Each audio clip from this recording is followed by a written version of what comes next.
Do you think strong, independent women are misunderstood in the dating world? Only by men who think poorly. That was like a mic drop. I was like, I didn't know if she, I didn't know if you paused for effect or it was like, oh, I like that. Like I got goosebumps there. My questions are literally going to be in the sense of genuine enthusiasm. I love that question. Oh my God. I see you getting such good, beautiful tidbits of the artists' lives. Welcome to another episode of Genuine Enthusiasm. My name is Trevor Gordon, and I'm genuinely enthused about my next guest. Today's guest has a story built on resilience, reinvention, and leadership. She is the museum director of the Canadian Air and Space Conservancy, helping preserve Canada's aviation history while connecting it to the modern communities. Her path there wasn't conventional, coming from a background in retail sales and marketing. She carved her way into aviation heritage through determination and courage. She's also an immigrant and a single mother who speaks about building what she calls a single mom village, a community built on support, strength, and redefining independence. Her journey is a reminder that legacy isn't inherited, it's built. Welcome, Aurora Arias. Now you can Thank tell you. everyone why you're laughing. You can reveal the behind the scenes. My Why name are is you laughing? Oris. Because you butchered my name just a little bit. Because we practice this like so many times, and then we hit record, and this is what happens. Aura Arias. Yes. Okay. Thank you for doing this with me, and thank you for not leaving the studio after me wrecking your beautiful name. So let's get into it. When people hear museum director, they imagine a straight line. Yours wasn't. Who were you before that title? I I was in marketing. I worked in Toronto for many years in retail, managing stores like Guess and BCBG. I was there for a good chunk of my life until I decided to make the change and move up north, where I went back to my marketing experience and education. And I stumbled across an airport that needed a little bit of a change in their website and their social media. And while I was new to the world of aviation, I was not new to the world of marketing and sales. And so applying all of the skills that I had in the past was an easy switch. However, coming into aviation and being at an airport every day was something that was very new and exciting. When I took my role, I started to receive emails and phone calls about this Avro Aero, and I don't know about you, but I didn't know anything about the Avro Arrow. It was never taught to me in school. And so, of course, I'm curious. And I walked into this 8,000 square foot hangar, and I was blown away to see this full scale replica of a plane that was built in 1957. And of course, I became absolutely excited about it, not just because of the emails and the phone calls that I was receiving, but also because I was learning. And it's always exciting to learn something new. And it wasn't just the aviation and the history part, but it was about the people, and it was about how much it meant to these Canadians that worked on it. And I was able to make these connections that I thought were really beautiful.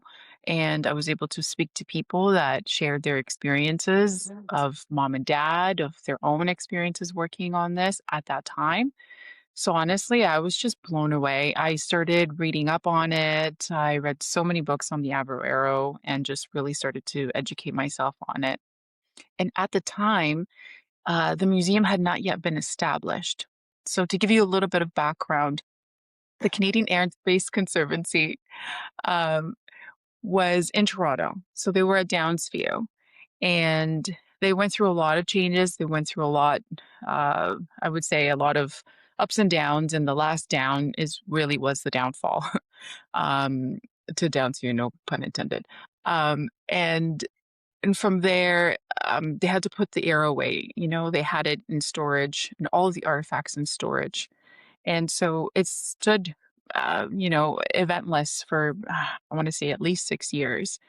And when it was brought here, when it was brought to the museum, or when the museum was brought to Edenville, um, I said to the owner, let me do tours. Like, I want to show it. And he looked at me like, you don't have, the history, you don't have the education behind it. I said, just give me a chance. Give me a chance because the arrow is sitting there and no one is seeing it and it needs to be seen. And so I took on the extra responsibility of the arrow. And so I created the website. I got people in here. This was February 2020 that I decided that I was going to take on this project. March 2020 hit, COVID hit.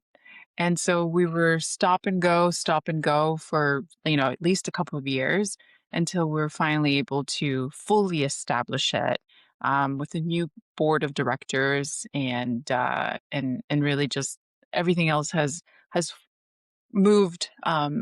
I wouldn't say smoothly, but it has moved in the direction that we wanted to. And so that's how I came into my new position. Yeah. Coming from retail sales and marketing into aviation history, what was that turning point for you? It was not planned, but it was exciting. I felt thrilled to be able to take part in something that was new to me. That was a whole new challenge. But I was more than happy and determined to see it through. Hmm. Was there ever a moment where you felt like you didn't belong in the room? And what did you tell yourself? Oh, absolutely. Many times. Working with pilots, working with men. Aviation is a very male dominant industry, and working with men who have a lot of experience, who pilots have a tendency, I hope I don't kick myself in the butt for saying this, but there's a lot of entitlement that comes with that title. And so, yes, absolutely. There were many times where I felt maybe that I wasn't as prepared, maybe that I was not as educated, or maybe that I was not as ready as I thought I would be. Um, but every time that I felt uneasy or every time that I felt uncomfortable, I did it anyways. And the results were always favorable. It's one of those things where, as women, sometimes we have to push through that fear, that beginning thought of, can I do it? Am I supposed to be here? Followed by, hell yeah. And you do it anyways. You just made me think I should give my cousin a call. My cousin, Trisha, she flew helicopters. And prior to being a pilot of helicopters, you call it a pilot, right? She Yes. was a mechanic on planes and helicopters. And this was many years ago. So I'm wondering if, she experienced any of what you just shared. So you just gave me a light bulb moment. Like maybe I need to bring my cousin onto the show and talk to her. And if anything, maybe I need to connect her with you and, you guys can chat about aviation. But anyway, as an immigrant stepping into leadership, what internal battles did you have to win first? Well, as an immigrant, I was 9 years old when I came to Canada. So the first battle I had to encounter and overcome was learning how to speak the language. And so I am fluent in Spanish. I was born and raised in Nicaragua. And so coming to this country was a very vivid, till this day, moment when I went back to ESL. in September and walking into my portable, and my teacher looked over at me and she said, "Aura, what are you doing here?" And I said, "Well, I'm here for class." And she said, "You don't need to come here anymore." And then she turned to the class and then she said, this is Aura. She was in our class last year, but listen to her. Now she doesn't even have an accent." and, and so that was a turning point for me as a little 10-year-old girl, where I finally felt like, okay, I have a shot at this being here. What's something about your journey people just don't see? Um, I don't think that people see the struggles. And that's from a personal level because I am a single mom. And I think that most times people see a very strong person. And I think that that's how I come across. And it's not to take away from that because I am a very strong person. But a lot of people don't see the days where I don't feel as strong, or the days that I need more support, or the days that I need a longer hug, or the days that I need a phone call to know how I'm doing, or if I'm doing okay. Yeah. You said your path wasn't conventional. What moment required the most courage? It was the moment where I realized that I needed to do something different and I needed to step out of my comfort zone. So I am very brave, and I can say that confidently.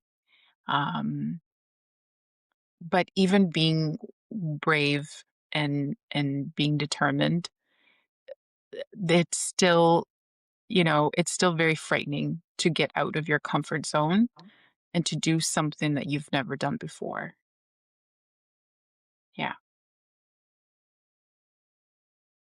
What did resilience look like in your daily life? Not the highlight reel, but the hard part. Um, I would say a bit of screaming.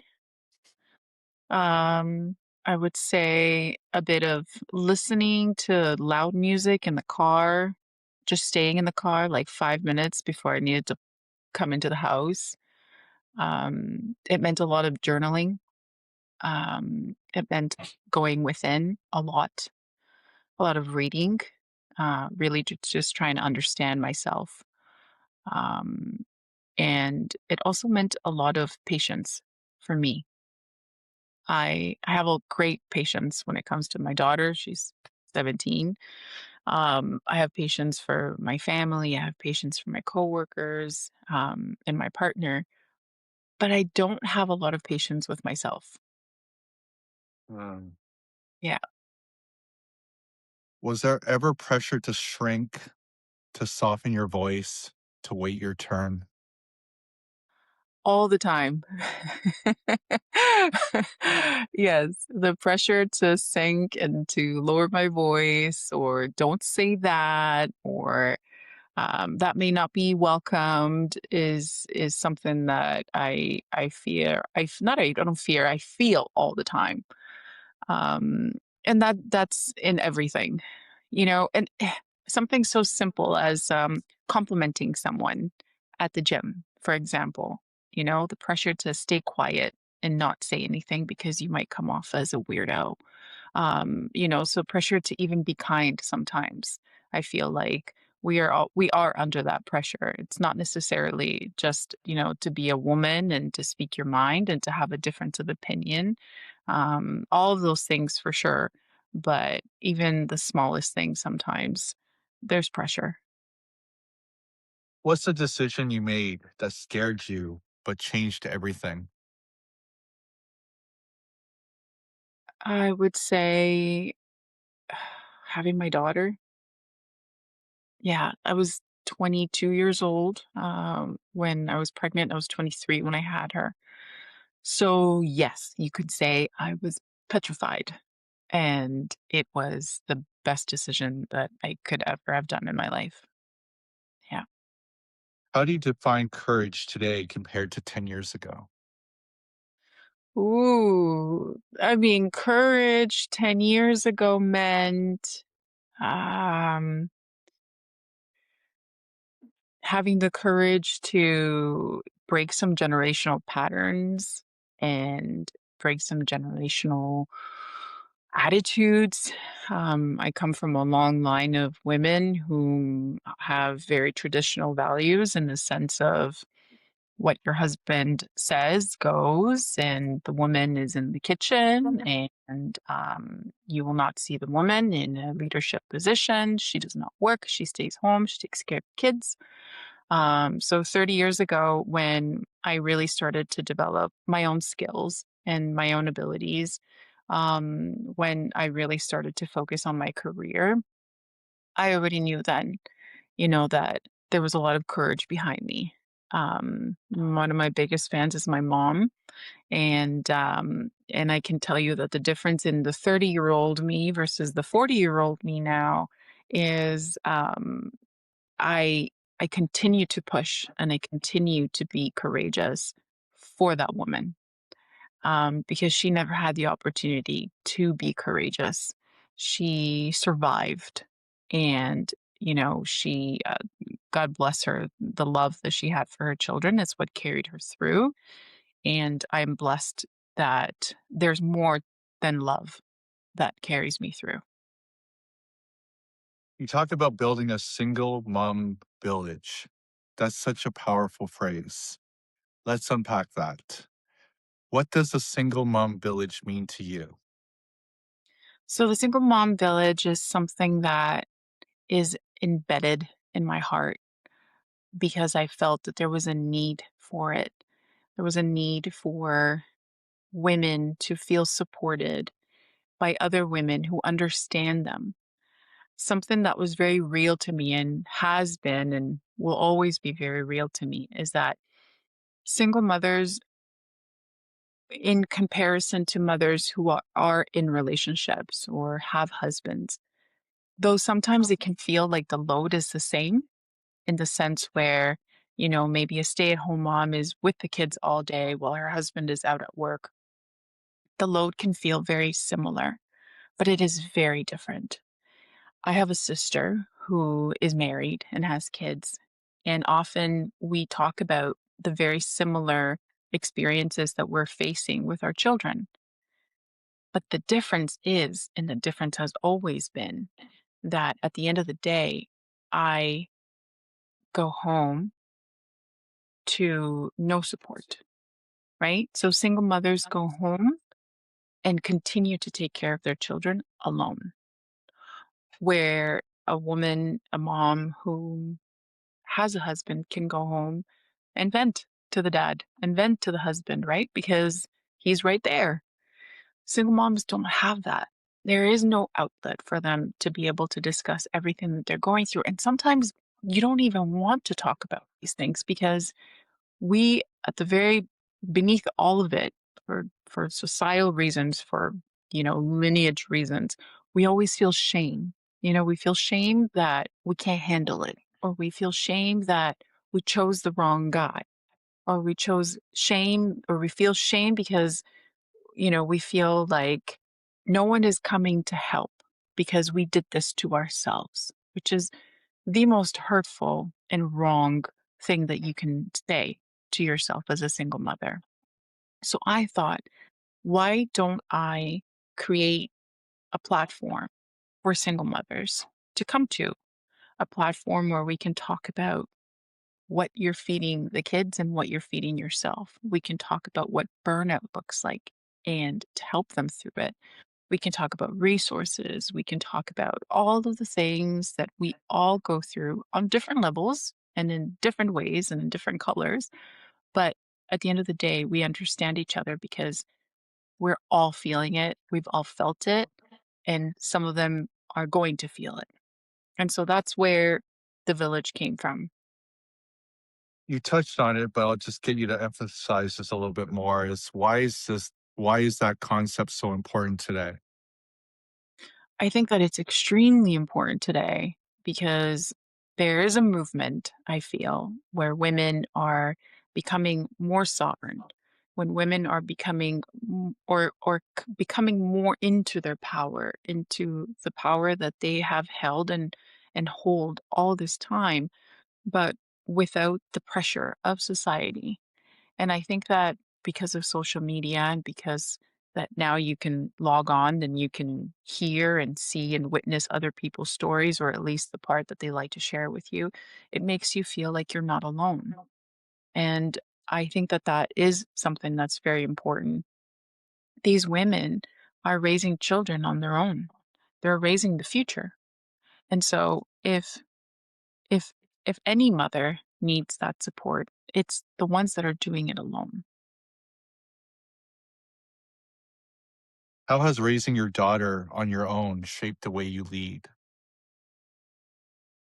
It has shaped everything about me, but if I were to say in the way that it has shaped me to lead in my job, in my home, um, I would say because I'm constantly reminding her that we are what we build. And I didn't inherit money. Um, I inherited trauma. um, but I also um, I want her to see that through hard work, through resilience, through inner work, that she is able to take the proper steps to being the best that she can be. And really that's all that I want for her. What has motherhood taught you about power? Well, it has taught me power. That's what motherhood will do to you. It will challenge you in a way that you will either shrink or evolve. And for me, I have evolved. I have had to make decisions that have been very difficult to make, but being a mother is always the guiding light. And so everything that I do, every decision that I make, I do it balancing Aura as a woman, as a child inside, but more importantly, the woman that I aspire to be and the woman that I want her to see. What has it taught you about ambition? Motherhood has taught me that if you pour all of you into your family and into your child, you will leave zero for yourself. There's little ambition left. There's little ambition left when you are constantly pouring into your family and into your kids. I think that when they're very young, it's very difficult to have time for yourself, let alone think or say, I want to start a business, or I want to read a book, or I want to explore a talent that I had as a kid. Realistically, you can't do that, unless you have a lot of support. And so single moms don't. So it's not possible. However, as you get older and as you become more strategic with taking care of your child or your children alone, um, if you're thinking about you, if you leave a little bit of room for you, which you should, you must, that will open up that little bit of a gateway into eventually when you're able to pull away when the children are a little older, where you have a little bit more time for yourself, that you can say, you know what, I've always kind of wanted to do that. Maybe I can wiggle it in.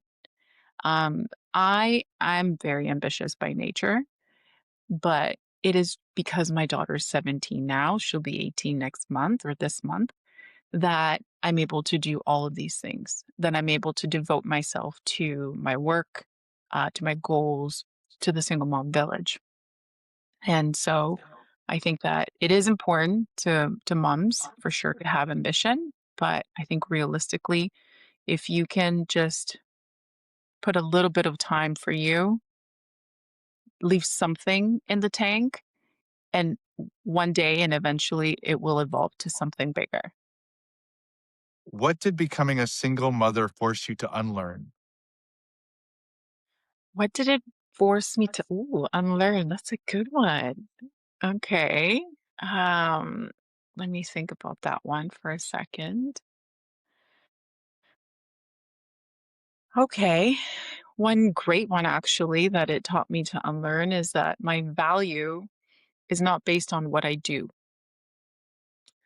My value is not based on what I do for other people. Yes.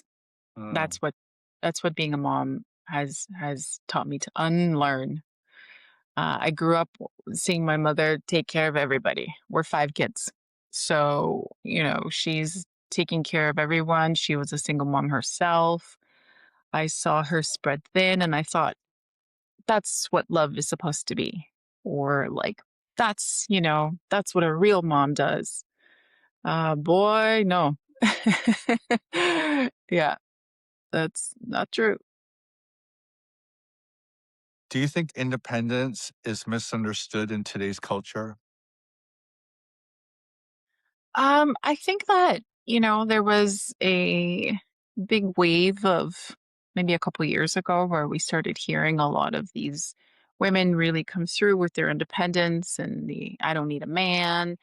Um, I think that um, independence is often um, misconstrued.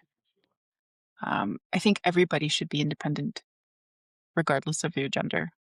I think that independence is having autonomy over yourself, doing what you think is best for you, and building um, structures and so that you're able to do those things. Um, in terms of, if you're asking me in terms of women, I do believe that we women do need to be independent. Absolutely. How, you would say, independent as in a woman can take care of herself. A woman is financially independent. A woman is emotionally dependent on herself. She does not need external validation. She has her dreams. She has her goals. She is disciplined. Um, she has a path in life, whatever it is that she chooses to do with it. um, when it comes to partnerships, again, that word is often misconstrued and used, I think, to create a stir of emotion and division between the sexes, which, in my opinion, I think that it's not okay because I do believe in partnership. I do believe that as women, we can be independent and we can hold ourselves down while having a partner that we can depend on. I mean, if you look at it in a village, right? Everybody has a role, right? Everybody has a role of dependency. We all rely on each other for something, and I don't think that you know this this way of calling women out on being too independent or being hyper independent or the women feeling like they don't need anybody. I think that it's wrong. I think that that's where we lose the connection in people.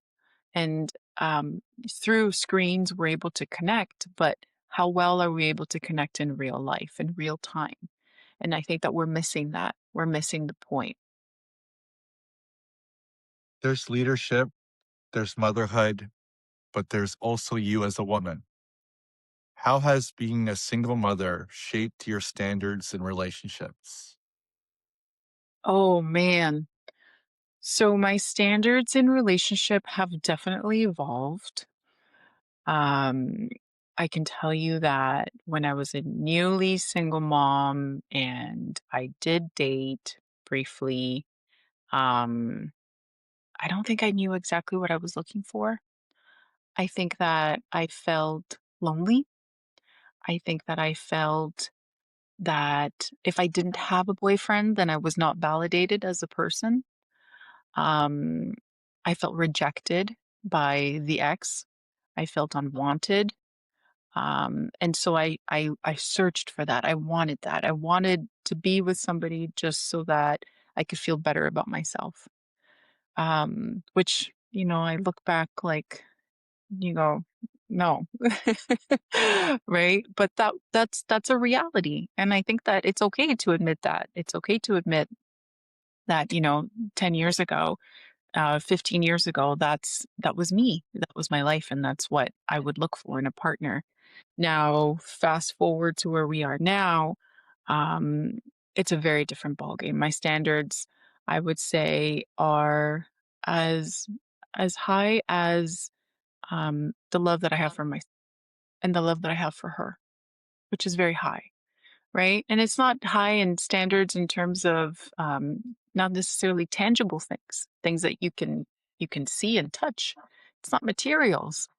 Um, when a woman has evolved and when she's grown, she understands the most important things in life are compassion, are empathy, it's emotional maturity, it's companionship, really, at the end of the day, right? Like it's having somebody that you can laugh with, that you can enjoy your time with, someone that on days can take the load off you, and then other days you can take the load off them, right? So it's a give and take relationship.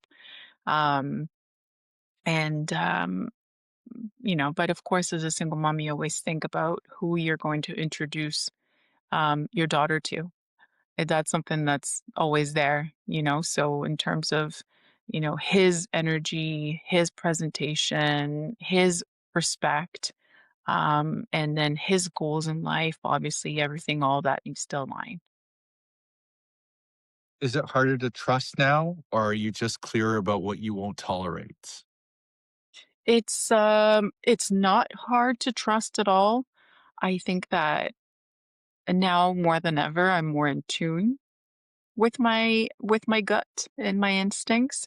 But also it's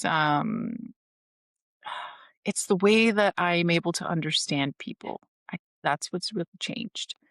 Because when I meet somebody, I do try to understand where they're coming from, and I do try to understand. Sometimes I go a little too deep into that, where I like analyze the person with heart, and that allows me to see, why they are the way they are.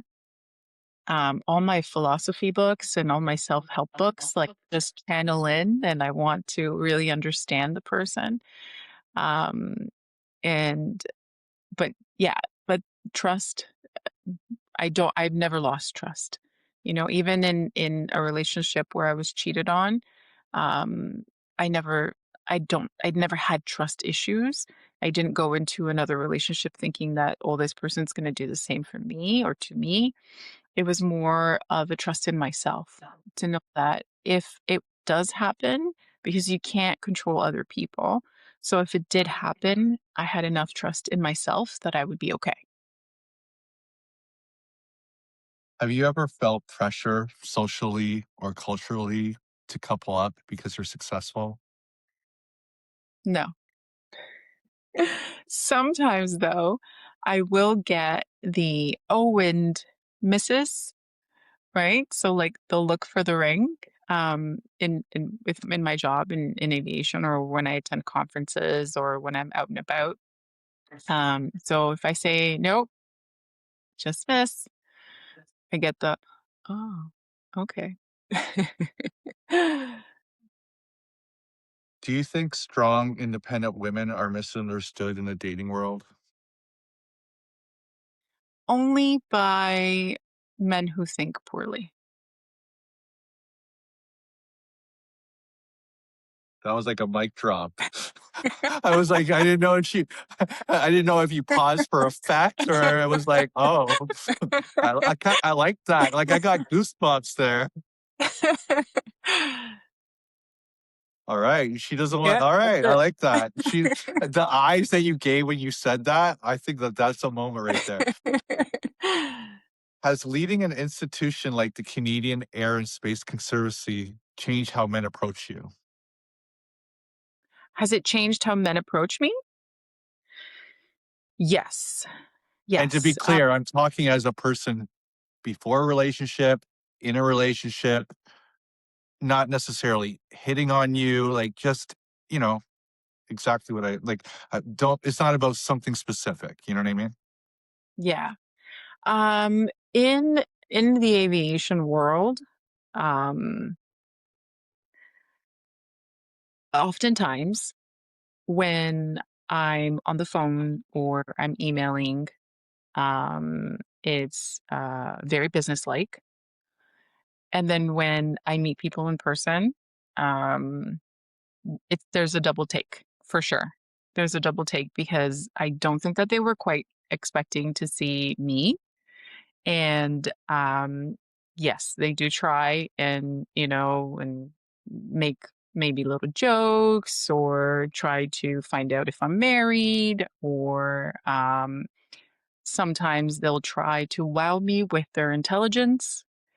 And then I go ahead and I speak to them about what I know, or sometimes I will correct them.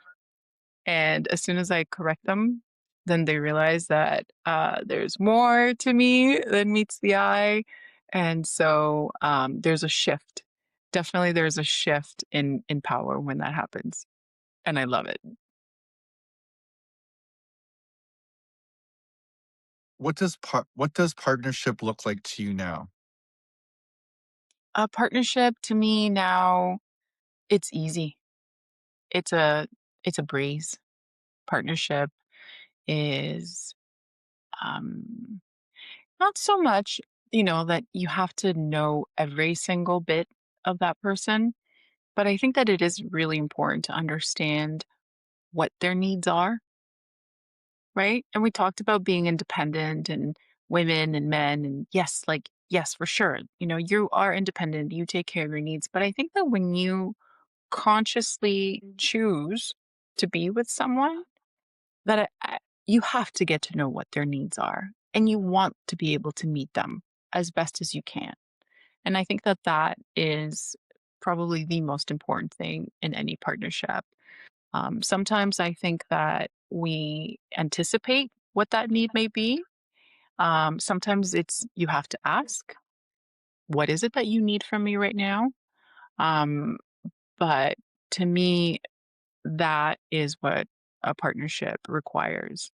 And when it lacks it, then you start to see, a fall to that trust, and then the love afterwards. Are you building a life someone complements or competes? I would hope a little bit of both. I definitely want sincere compliments. I've never been one to, I don't get many compliments, but when I do, I believe that they're sincere. So I definitely want to feel like what I'm doing is inspiring. And I also want them to feel like they can compete because why not? I'm sure that I've looked at a woman who's going after her goals, who, has really fought to be there. And I thought, you know what? If she can do it, I can do it. Right. And I think there's nothing wrong with a healthy competition.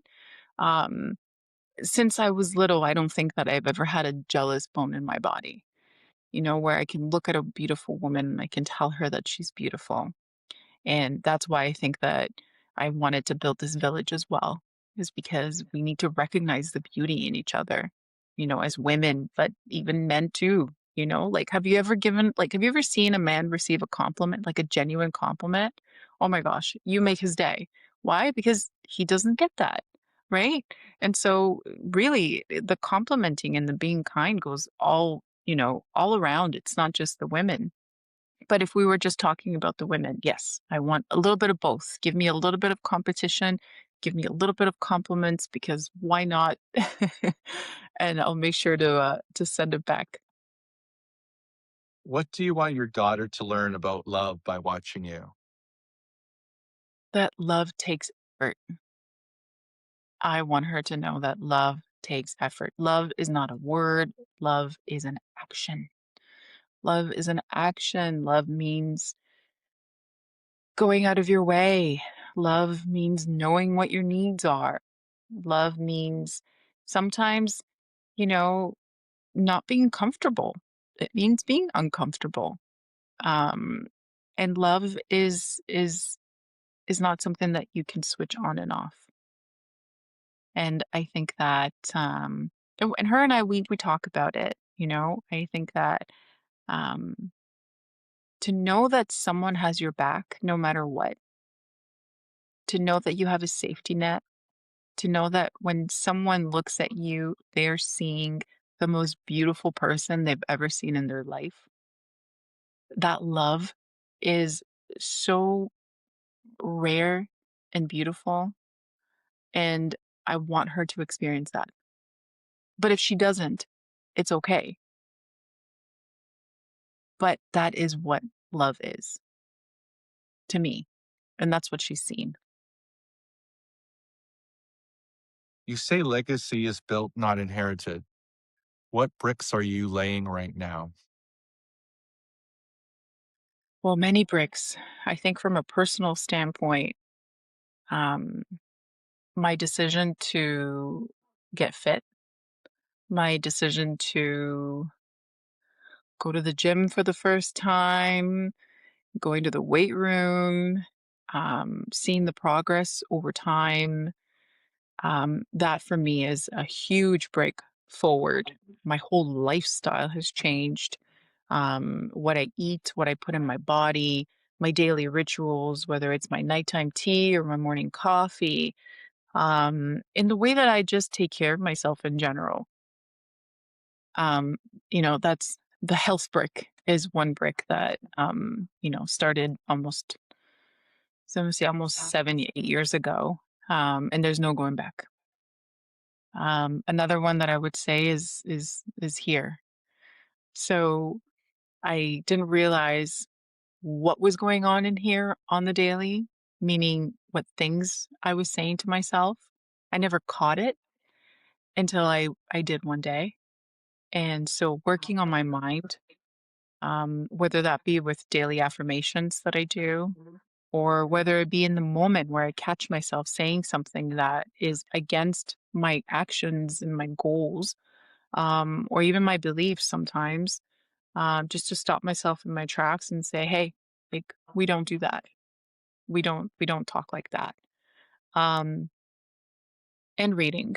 There's a lot of reading. So I'm reading a new book like almost every month. I'm reading a new book. My daughter's quite the book lover, and so her and I sometimes go at it and we try to see how many books we can read in a few months. Um, and then another one I would say is my passions, right? So the single mom village, getting that out. The website is up. The social media. Thinking about what we're going to do with it next, where we're going to take it, how far we want to take it, and the documentary, which we haven't spoken about, but that's another on the go passion that another brick that you could say I'm laying down. If your daughter listens to this episode one day, what do you hope she understands about your choices in career and in love? Oh, hmm. I would want her to be courageous.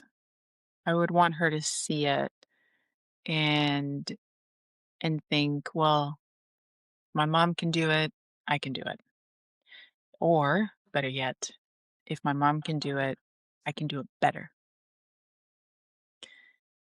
In terms of love, she's witnessed, she's going to be 18, so she definitely has witnessed a lot of my flops.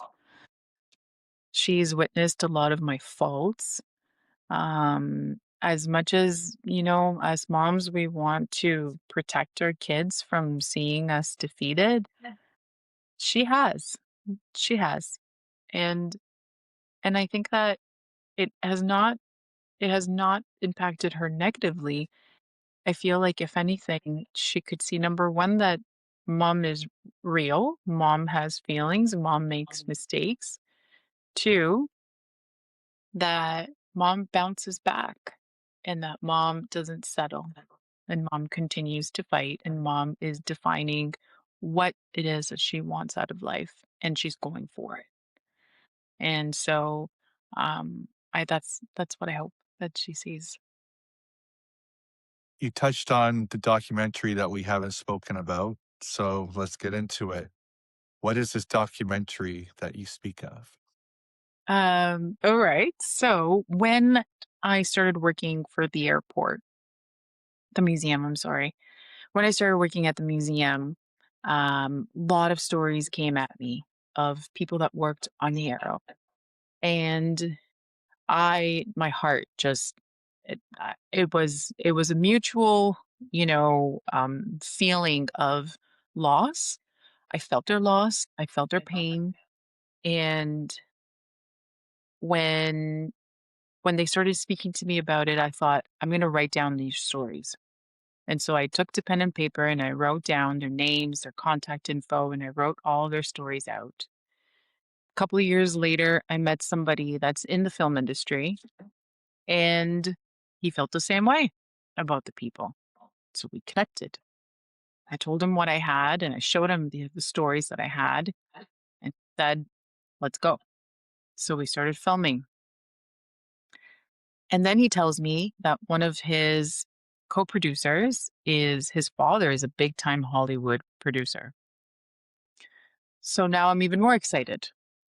So we've been continuing to record, we've been continuing to gather stories, all of our artifacts, original reels from 1957 to 1959 of the Arrow. And we are compiling our story. We have our script. And so we're hoping that by the end of the year, we will have this documentary out that is just based on the lives of the people that work at Arrow. And so at the time of cancellation, just to give you a little bit of a background on it, we had just at the Aura plant, which is in Malton where Pearson is now, there was 14,000 people that worked at that plant. All of them were laid off. A handful were chosen to go to the States and they worked in NASA. So they worked on the Apollo program and the Gemini project as well. Some of them went to work for other companies, other subcontracting companies like Bombardier and Orenda, but a lot of them, the majority of them, lost their jobs. And so this documentary is about their stories, what they went through their own eyes, and nothing like this has been done. So there's a documentary series out there with Dan Aykroyd. It's like a 2.5 hour movie, but it's mostly fiction. This is all real. So this is coming from the mouths of the people that were there or secondhand stories. So it was either mom and dad that worked there and the children are telling their stories. And yeah, it's a very passionate project for me. A lot of these people are in their older years. And so there's an urgency to get this film out there and for Canadians to see it.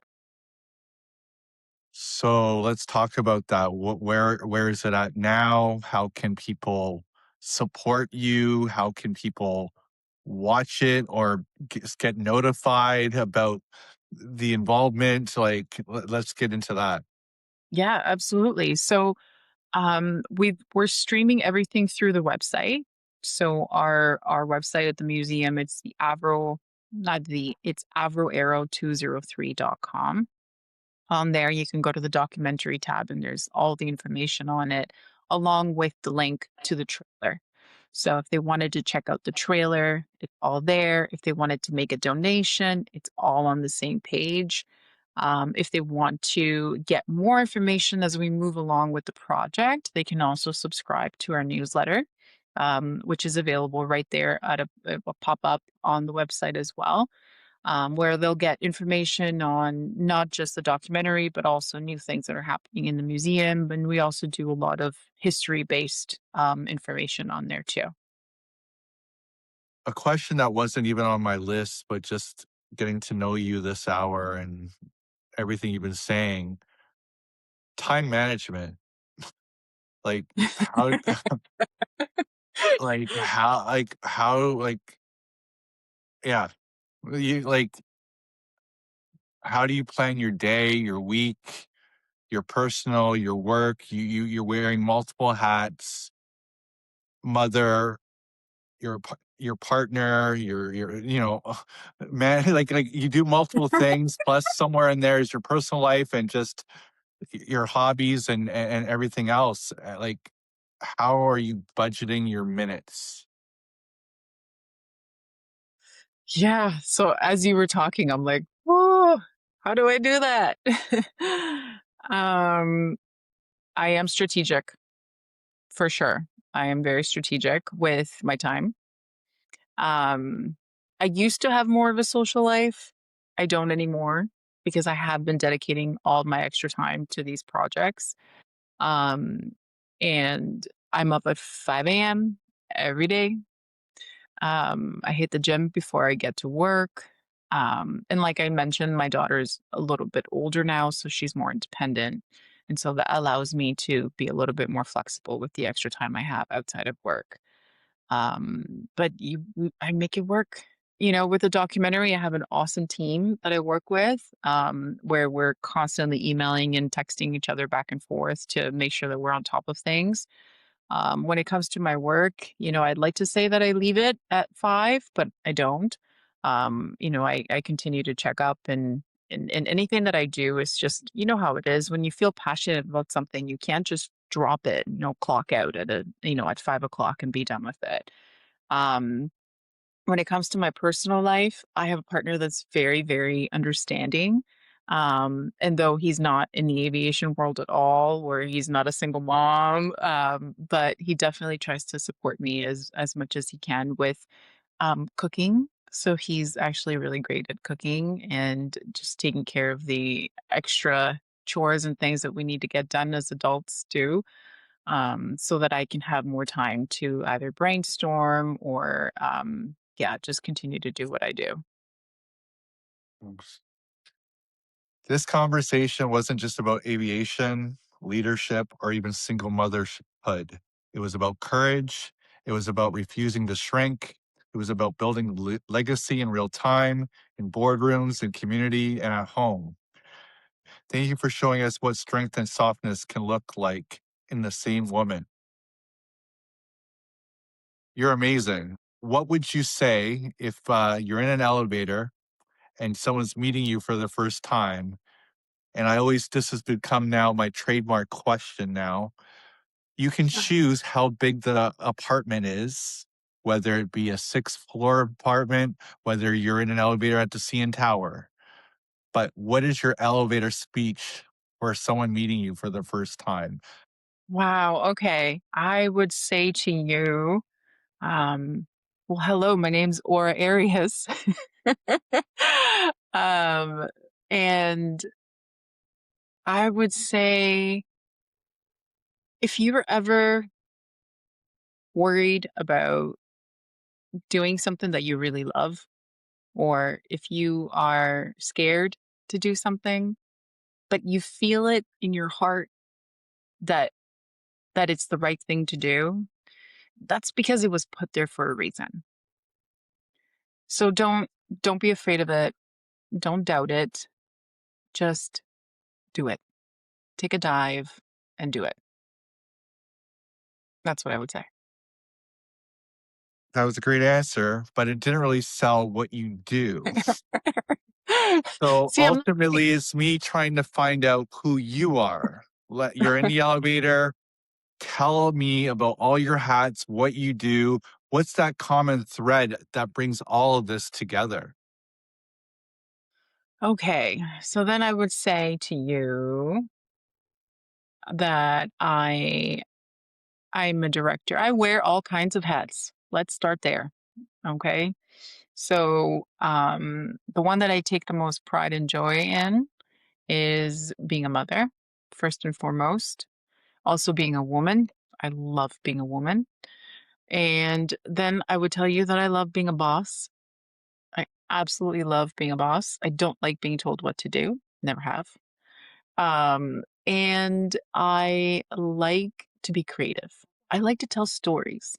So it's something I actually learned about myself recently. And I thought of you because I actually like to tell stories. Not necessarily my story, but I do like to tell other people's stories. And I think that's why I wanted to do this documentary so bad, is because I really wanted to tell their stories, especially because we're time crunched. Um, and I do follow my passions always. Every time I go against them, I hit a brick wall and I feel it. I feel it energetically. I feel it in my soul that I'm not where I'm supposed to be and I'm not doing what I'm supposed to be doing. Um, I am also very adventurous. I do not like, as much as I need structure in life, I also do not like structure. So oftentimes I will throw the schedule out the window and I will go and do something spontaneous. I've, you know, flown airplanes. I still do that. I have um, jumped off airplanes. I've done that. Um, I love adrenaline activities. Um, and, but I also love lighting my candle at night. And I love, you know, putting incense in my house and burning sage. So I'm a little bit of a witch. I believe in the powers of nature and I also believe in science. Awesome. All right. Well, thank you so much for giving me some of your time to do this interview. And that was amazing. I'm like getting exhausted just hearing all the things that you do. Like it's unreal. And I also want to sort of brag on your behalf because you didn't share it. You were kind enough to put a package together for a fundraiser coming up for Epilepsy South Central Ontario for Aloha Vegas. That was very kind of you to do that. So I wanted to thank you for that. You were amazing for doing that. But yeah, I'll give you the last word again in the sense of how people can reach you social media wise, website wise, everything wise, and we'll end it off there. We'll give you the last. Okay, so for many aspects of Aura, for the documentary and the museum, there's one website you can go to, that's aviaro203.com. On there, you can take a look at booking for a tour in the spring and the summer, or if you would like to check out what we're doing with the documentary, if you'd like to make a donation as well. The Single Mom Village also has its own website, so it is thesinglemomvillage.com. On there, you can learn about all of the free resources that we have available so far, and there's a lot more to come.